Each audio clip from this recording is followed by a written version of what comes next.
Clay County student athletes are probably just wrapping up their first day of team practices today as well. Here's a list of the fall sports that are cleared to practice this week for the players and their parents. You should be aware of the new rules and the new safety protocols. Jennifer Waugh spoke with the county's coordinator of district athletics to explain all of these changes. First, all student athletes will be required to wear a mask to practice and as they're setting up. They can only remove it when they actually begin to play and then have to put the mask back on when they're finished. The athletics director says that athletes will also have to answer a weekly COVID-19 questionnaire and described how practices have been modified to allow for social distancing.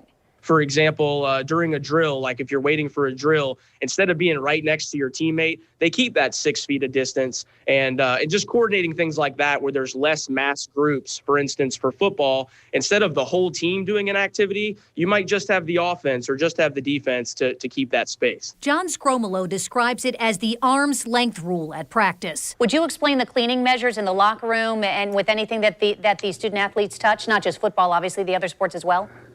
Yeah, for sure. So our district has purchased some of the latest and greatest electrostatic sprayers. It's really impressive technology. And our custodians are working along with our administrative teams to understand when practice times end so they can get in and clean the locker rooms and make sure everybody has a great experience. The most common question he receives is if students who have opted to learn virtually can still participate in sports on campus.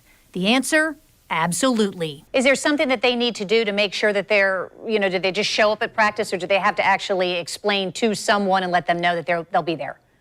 So it's going to be important to communicate with their athletic director at their home zone school to let them know that they're interested in athletics so they can go through the clearance process and make sure that paperwork is taken care of before they get on the field. Games will start September 11th, but tickets will be sold digitally, so you can't buy them at the gate anymore, and there's a 30% capacity, so fewer fans means you're going to want to order your tickets to watch your student play as quickly as possible since they're expected to sell out fast. Jennifer Waugh, Channel 4, the local station.